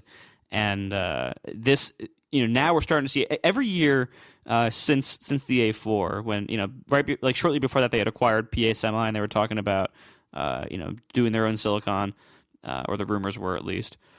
Every year so far, we're seeing quite how much that's paying off as they get more and more advanced into the kind of divergence they can achieve from everyone else's ARM chips. Like when you start seeing all the custom stuff they're doing, last year with the A6, you got to see their awesome new core design, and then now you're seeing these other trade-offs like the SRAM, stuff like that. It's really impressive what they're doing, and what's really interesting is why isn't Samsung doing something like this? Why aren't the other manufacturers able to match this as closely? It could be that Apple's just a little bit ahead. Like, I would assume that the next generation of ARM parts from other people are going to have similar. Apple's just there first. Like sometimes Apple gets are they there first by 2 months, by 6 months, by 8 months, by an entire year? We'll see. But I would assume everyone's just there first. That's the depressing thing about this from my perspective, is that all these things we're seeing, going from an in-order machine to going out of order, making the machine wider, putting on die RAM, like every single one of it's just a replay of the history of the desktop CPUs. Because if you go back in time, like back to, the 386, 486, and Pentium, and like, we're seeing in mobile the exact same evolution we saw there, only in a crazily constrained power envelope. So all the tricks you're seeing here, like, it used to be back in Ars Technica when John Stokes was doing all his articles about PowerPC versus Intel, like, and Itanium came out with the Intel's new instruction set, and they were doing like predication, where they would execute 2 instruction streams at the same time and then discard the results of one. Basically, like that, all these interesting ideas. Some of them didn't pan out, some of them did, and we went through this whole evolution to see how much instruction level parallelism can you extract from regular programs that are compiled by people? How wide can you make a machine before the point of diminishing returns? And then the multi-core, and then cache coherency and multi-level. Like, we did it all already, and then we had to reset the clock to go, okay, here's a RISC machine. It's in order. It sucks, but it fits in a phone. And then we have to go back through the exact same evolutionary cycle, hopefully, with the knowledge of hindsight of like, oh, we know exactly how to make this faster. Because jumping right to the A7, that takes into account like, those designers are the people who know what we did on the desktop. But there are still so many obvious things that, if you just look at the current generation Xeon, that has stuff inside it that we just can't fit into a phone power output, but it's just waiting there. Like, we know how to do it. Like, it will make your software faster. We can clock it higher. Its branch prediction will be better. You'll have a higher cache hit rate. We have all these awesome things.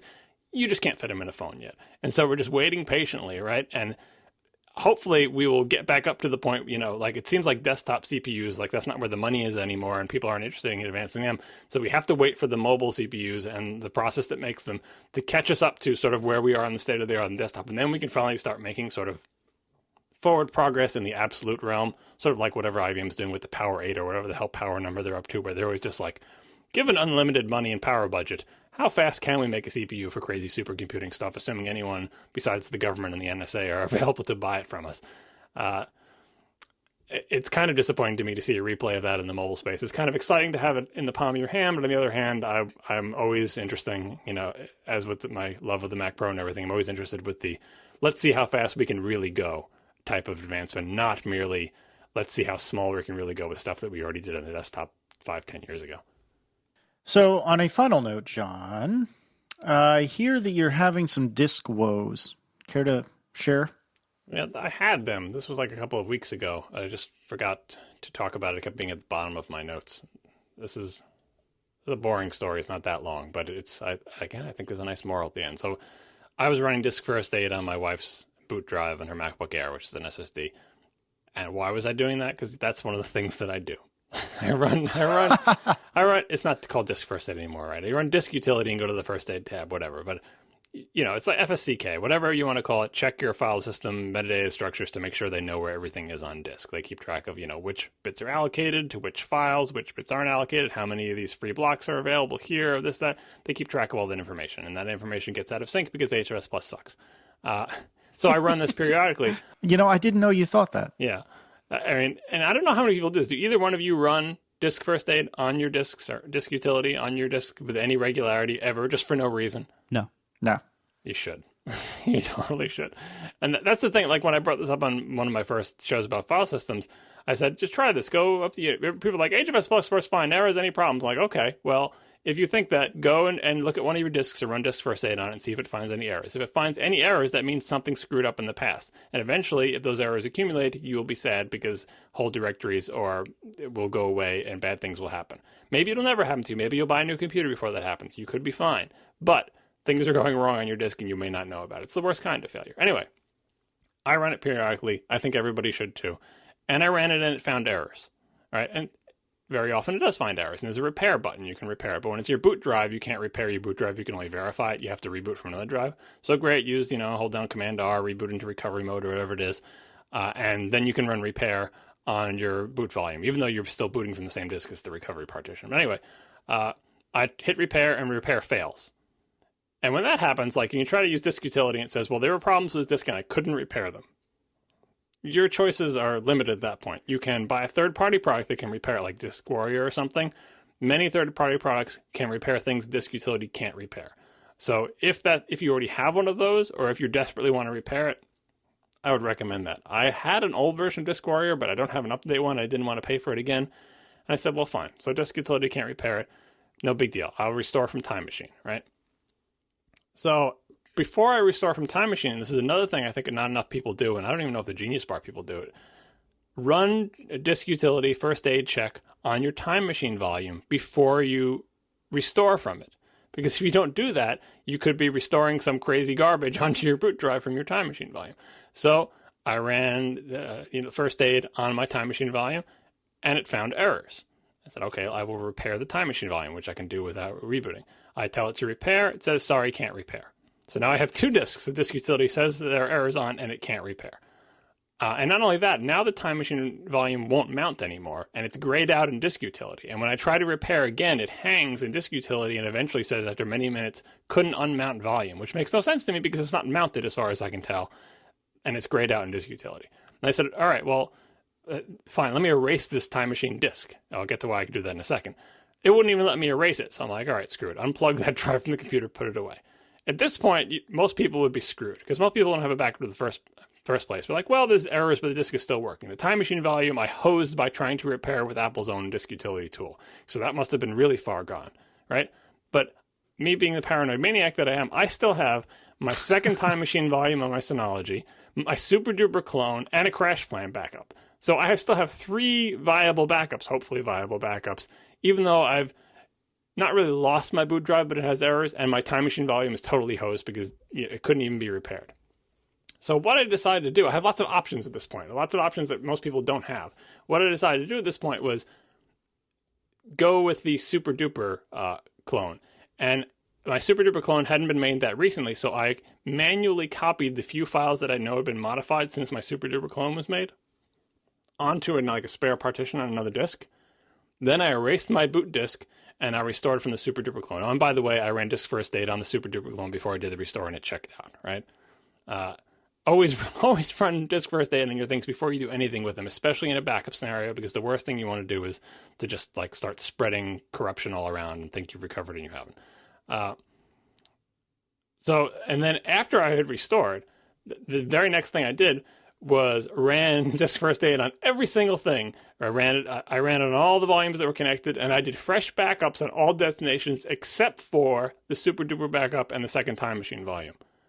So I did a new Time Machine backup to my local disk, which I finally did get erased through many reboots on another machine, and did full backups and everything else, ran disk first aid on them, so now I'm back into a stable state where I have multiple backups, they're all check out, they're all in sync with each other, but I saved 2 to be the old thing, just in case there was something going wrong, and I waited a few days after I had done this recovery process to see, now is it safe for me to finally toss my one good one that I think is good that I restored from one other backup of Time Machine volume, saying this hasn't been touched ever, it's perfectly fine, in worst case I can fall back on that.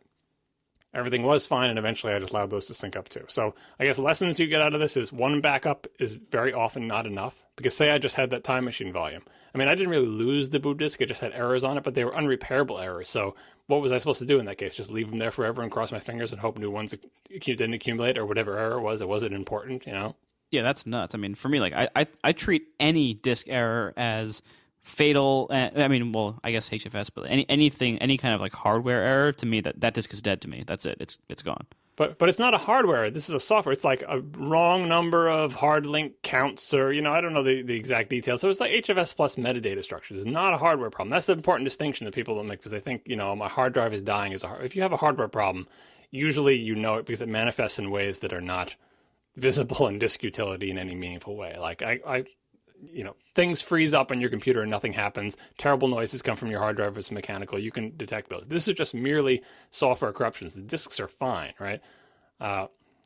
Second lesson is that more backups give you more options. Not just like, oh, and now I'm safe. It's that you have options, right? And the third lesson is that disk clones and Time Machine, stuff like that, have different pros and cons. So when you have more options, I have a Time Machine one, I have a Super Duper one, I have an online backup.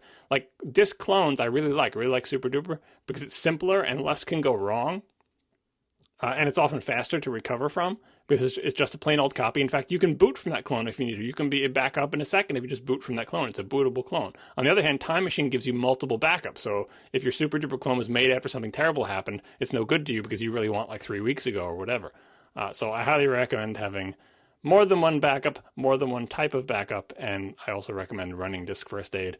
Not every day, not every week, but just once in a while, just to see what's going on there. So this whole story started with you electing to run disk utility? I do it all the time. I do it, whenever I feel paranoid. So hourly? It's not all the time, but and the thing is, I suspect computers with externally attached drives more than internally attached ones, so I run it more often on my wife's computer than mine. Hers is also more likely to someone like bump out the cable, or she unplugs her laptop from the Thunderbolt cable without unmounting the drives that are attached through the FireWire thing connected to the back of her Thunderbolt display, and all the things that can go wrong with her system that are less likely to go wrong with my internal SATA drives. But yeah, I do it at work too. Make sure my backups are fresh. Make sure they're still working. Disk First Aid is the most minimal check. It's not checking whether your data could be totally hosed. All it's checking is, hey, I'm a file system and I know where all the blocks on the disk are. I know which ones are allocated. I know which files they belong to. I know how many of them there are. That's all we're asking of the file system. Just keep track of that stuff. And when it loses track, sometimes it's not a big deal. Oh, it thought there were only 15 free blocks here, but there's actually 17. So what? It's not causing your data to be gone. But the accumulation of those little errors is eventually what causes software-based, quote-unquote, disk failures. That the disk hardware is fine, but your data is hosed in some way that you might need something like Disk Warrior or whatever that's going to brute force reconstruct the appropriate metadata for your disk and then write a new directory structure back out. I just wish I didn't have to do any of this, but I do, so I do. John, I have a pro tip for you. Ignorance is bliss. No, it's not. Bliss right up to the point where the crying starts. Yeah, exactly. But where's my data? But I had a backup. I used Time Machine. Wow. I think we just found the beginning of the show. We have, and let's find the end of the show now. So thanks a lot to our two sponsors, Gemvara and Ting, and we will see you next week. Now the show is over. They didn't mean to begin. 'Cause it was accidental. It was accidental. John didn't do any research. Marco and Casey wouldn't let him. 'Cause it was accidental. It was accidental. You can find the show notes. And if you're into Twitter, follow them on Twitter. CASEYLISS, that's Casey Liss. ARCOARMENT, Marco Arment. SIRAC, USA Syracuse. 'Cause it was accidental. They didn't mean to. Accidental. Tech podcast so long. You two should both just immediately run disk utility on all your disks. See the horrors that await you.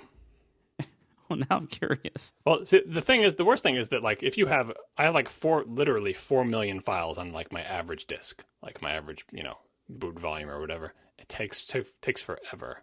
Man, are you talking about verified disk permissions or verified disk? Not permissions. I should have said that on the show. Please don't verify permissions. I mean, that does almost nothing. It does something. It doesn't do anything useful. You go to the First Aid. My computer might be slow or unresponsive. Should I? Don't run. No. Don't run on your boot disk now. Yes, it will. Running it on your boot disk while you're booted into that disk will just like walk away. Like it's not, you can run verify and it will tell you if there's errors, but I always just run repair on it because if there are any errors, my next thing I'm going to run is repair, and it takes so long anyway. So just pick an external drive. And by the way, when you select it in the sidebar, it shows like the disk, and then indented underneath it is like the volumes that are on that disk. Running it on the top disk just checks the partition map, sort of. You have to select the volume below to actually check the structures on that volume. Okay. So the usually checking the partition map is really fast, and it'll almost always check out. And if it doesn't, you've got big problems. If it doesn't know where the volumes are. But then running on the individual disks is the thing that takes forever. And the thing that it'll find something small like incorrect number of. I don't even know what these messages are, but like they're just. My impression is the HFS Plus keeps a lot of sort of denormalized counts of other structures. So it'll have like a bunch of structures, and then it'll have a number that indicates how many are available and how many are there. And it can reconstruct that count by walking the tree and finding out how many and writing the number there. And that number gets out of sync somehow, and it's usually not a big deal. Those are like the easiest type of errors to fix. But there are more serious ones, getting all the way down to could not repair your disk, and by the way, it will never mount again. Say goodbye to it, and you can't even erase it. That one really frustrated me because I was like, "What? I can't even erase the disk." I don't know. I took the disk off. I put it on a whole different computer. I rebooted that computer a few times. I eventually got it to erase that disk. I have no idea what the hell its problem was, but that disk is out of rotation now. So that one has done enough wonky stuff to me that I'm like, all right, you're having a timeout. I'll use it to test the next build of 1010 or something. But that was becoming a magnet donor. Yeah, I swapped in one of my vast collection of Caviar Blacks in another enclosure. So while we're on the topic of hard drives, I can't imagine this coming up quite like this again. I recently decided to make a change in my hard drive buying policy. My policy used to be that I would look at the current best bang for the buck capacity and buy like one or two of those, for the either storage or maybe buy two of them to put them in RAID, something like that. And usually that was like today that's probably 3 terabyte. In the past, it's usually like 1 or 2 levels down from the biggest drive that exists on the market that day. Yeah, I never like buying the biggest. That makes me nervous. Well, so I think I'm deciding to change that policy and now just buy the biggest, because what happens is now I have this drawer full of like 1 terabyte hard drives, and a bunch of them went into the Synology, but I don't even have room for all of the hard drives I have in the Synology because like now. The problem is that when you buy anything but the biggest, its useful lifespan it can be much shorter. I think that's an asset because then it keeps you from using a disk. What was that thing that had the? I tweeted it. It was Backblaze was showing the hard disk lifetime graph. Did you see that? Yeah. Did you see what happened at 3 years? The knee of the graph goes, and now you're screwed. So like, I don't want to have a disk. Wow, it's at such a capacity. I could use it for 4 years. No, don't do that. Like, I would rather have it age out because it's too small. That's a positive force in the ecosystem of my spinning storage. I feel like. That's a fair counterpoint. I can totally see that. I guess so. Yeah, it depends on how long you want to use it. But I mean, like I was having some problems where like I would buy like 2 1 terabyte disks to make a really fast RAID array, and then like 18 months later I outgrow that space and need more, and like that sucks. Yeah, well, I mean, the size is now, I think it's making it harder for you to outgrow it now, because like 3 terabyte is now kind of the not biggest size you can get, and it will take you longer to fill that. Like your data needs have not tripled since 1 terabyte drives were the sweet spot, right? So now 3 terabyte drives are the sweet spot, but you can get away with it for longer. But in scenarios where you're putting them into a box where it's going to be some sort of RAID setup and redundancy, then yeah, I think it's better to go with the biggest possible capacity, because like you have built-in hardware redundancy. You're putting these in there. You're putting them in there to die. Like I need the space. That's true. And because you have to over provision so much for these RAID schemes or the Drobo type schemes or anything else like that. Like you have to just over provision the space so much, and the only advantage you're getting is like. It's okay. One of you can die. Even 2 of you can die since I'm so massively over provisioned. And then, yeah, just go up to the max. But what I'm mostly talking about is like individual drives that I use just as plain old drives. Internal, like, in fact, sometimes I do multiple volumes on them. I'm the opposite of RAID. I tend to do multiple volumes per disk instead of multiple disks per volume. But Yeah, I'm new to the box that holds a bunch of discs phenomenon. You want to do titles? Let's do titles. The Compliance Shark. Who said that one? You did. No, I didn't. Yes, you did. Maybe I mumbled something that sounded like the Compliance Shark. What did I? You totally said it. I'm gonna cut it in. You'll see. Can anyone remember the context? It was early on. We were talking about like enterprise software. Oh, it was like the suckerfish on the shark. Yeah. Man, I might have said it. I don't know. You did say it. I say a lot of things. Nooks and crannies of profit where they can like sort of live as the big suckerfish on the government shark or on the compliant shark and say compliant shark. One of my favorites was Accidental Fcast. Let's make up some numbers here. And like it's so precise. Like it's not even like, vague like no, we know exactly. It's these exact little kinks in the lines. One rant I wanted to make in the show, but we didn't have time for. Maybe I'll do it next week. Or maybe it should be a blog post. I don't know.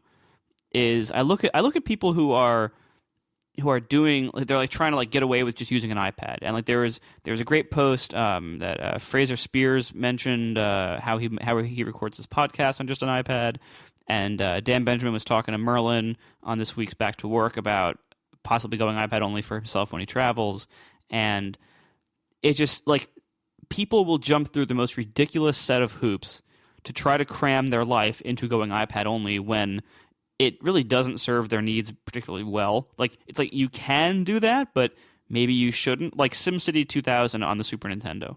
Like, you can, yes, you can do that, but it's not ideal. You probably shouldn't. You should probably just use a computer for that. I was going to say, like, that's what when people see me using my iPad with the keyboard attachment and little wing stand thing at WWDC, like, I would love to have a MacBook Air. I'm not doing that, but like, look at me, I'm living off my iPad. It's because I don't have an Air and they cost a lot of money and I already have an iPad. Like, I'm doing it for cost reasons only. And every time I'm there, every year, I'm like, next year I need to just, can I rent a MacBook Air? Like, it would be so much better for me. Like, I do not want to have these two things. Like, it's like the Microsoft Surface. Like, the keyboard is not attached to the thing. As much as I love my iPad, that environment is made for the MacBook Air, and my wife won't let me take hers, and I don't have an 11-inch, so I get by with it. But yeah, when I see people doing it as a virtue, it's like, the Airs are pretty light now, and it was, I guess maybe when it was 10 hours battery life versus 3 or 4, then you could be like, okay, actually the iPad is better for your use. But now, maybe not the 11-inch, but the 13-inch versus the iPad Air,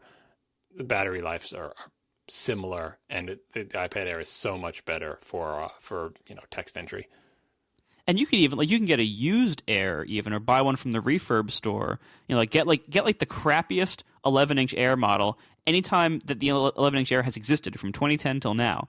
And for a lot of purposes, like if you're not going to use it particularly heavily, if you just need something like to SSH to a bunch of servers with when you're away, or to run a couple of minor things like where multitasking or a keyboard or a file system that you can actually access, like where that helps. Like I was reading the post from Fraser about how he does his podcast. I was reading like how he moves the files around between different apps on the iPad, and it just sounded like such an incredible chore. Yeah, it's like the Towers of Hanoi. Well, first you have to put the file over here. Yeah, you pull it into that app, but you can't put it's like the big disk can't go on the small one. Yeah, and you're there is certainly a price argument, but I think for people who are that price sensitive, they probably are not going to have an iPad at all. I mean, it's time versus cost. Like if I go to WWDC once a year, if that, but if I was traveling all the time trying to type on my iPad, I would have long since bought. Like you have to just I'm not buying it because I'm cheap, but also because like I don't do that thing that I do at WWDC. That's the only time I ever do it. Right. So. I should point out also another thing I wanted to include but didn't really get to is I got my Logitech keyboard cover for the iPad Mini today. I had the Ultra Slim for the full-sized iPad. When I got the iPad 3, I got that. And it's actually the full-sized Logitech keyboard keyboard for iPad is very good. And I use it a lot on planes, and it's awesome on planes. Like because normally I bring my giant 15-inch laptop, and sometimes when you're on a plane, if the person in front of you is an asshole and reclines their seat, then you really have a hard time using a 15-inch laptop. And so sometimes my only option is like smaller things like iPads. And I found like if I'm just wanting to like dick around on Twitter and RSS and stuff, putting the iPad in the keyboard tray on the tray table is really, really nice on a plane, and it of course lasts forever and everything else. So I got the mini one. I even read the Lex Friedman review where he says they're all terrible, but I tried it in the Apple Store and I got it anyway, and boy, it is small. It it's pretty uncomfortable. I can't imagine using it for heavy typing, but it's like I got it for the same reason where like most of the time I use it, it's going to be used as a stand, less more than a keyboard. And I'll probably type 10 or 15 emails on it over the next year. It's not going to be like a ton of typing, but it is in many ways very similar to the full size iPad 1. Like you would think it's very obvious it's the same device family. Things are similarly proportioned, just a smaller size. So it's interesting. I think though, if you're the kind of person who uses the keyboard cover a lot and you want to type on the iPad a lot, I think that's a pretty good reason to go with the iPad Air over the iPad Mini. Is the Mini cover the same size as the Mini? Yeah. Is that even possible? Yeah, it is possible. How can you type on that? You can use one finger on each hand. Peck, peck, peck. Maybe like the first 2 or 3 fingers. Like it's you can do it. It's not great. to make you start wanting to pick up the keyboard and use your thumbs. Having read Lex's review, I'll have to dig up these links. Having read Lex's review, I thought it was going to be worse, and I tried one in the Apple Store. They had one out, and it was better than I expected. Having read that review, so I couldn't even tolerate the one that was the width of the big because, like I said, my wife has the Logitech thing for the big for iPad 2. And that's why I went with the wing stand thing, because I wanted a full size keyboard. So I got the Apple Bluetooth. I couldn't even stand one. It has to be full size. Like, not that I'm the best typist. In fact, I'm a terrible typist. Maybe that's why I need I have no fallback technique. My fingers know where the keys are on a full size keyboard, and I use all the wrong fingers to hit all the wrong keys. And if anything is thrown off a little bit, that's it. It doesn't work. So for reference, I was just looking up. You can get a refurb 11-inch MacBook Air that is the current generation, 4 gigs of RAM, 128 gig SSD, $850. I would get an LTE iPad Air for that price, though. Like not for that use, but like yeah, I would like to have that because I remember I have an iPad 3 and I still haven't seen an Air in person. Well, but again, it's what are you doing with it? Like for my needs when I'm traveling, like yeah, I have the iPad or the iPhone even for casual stuff like that, but I couldn't carry just that. Like I would rather have this because then at least with this, like yeah, I couldn't watch 10 hours of video with this in all likelihood, but I could, log into a server. I could run Xcode if I needed to, even though you don't have a whole lot of screen space, but you can do it. You can run like a full-size text editor. You can run TextMate. You can multitask, and you can easily have all these different apps open that you use for different things. Whereas, like if you try to cram that kind of workflow into an iPad, you have to jump through so many hoops with so many of these things that you have to do. Like, yeah, some people can do the kind of work they need to do on an iPad just fine, but it kind of annoys me when I see people trying to like cram in so much additional stuff and just jumping through ridiculous hoops that like really it would be so much easier to just do this on a computer. It's like using the wrong tool for the job. I'm looking at the picture that someone posted in the chat of the mini thing with the iPad mini keyboard that you were talking about. The pictures on the website make it look like one of those Casio personal organizers from the 80s. Yeah. the little, the wide keyboard that is just way too small for people to use. I guess the gigantic 2,500 pixel wide screen on top of it is not like the 80s, but minor difference. Instead, it would be like a 4-line non-backlit passive matrix LCD. Exactly. With a green background with black.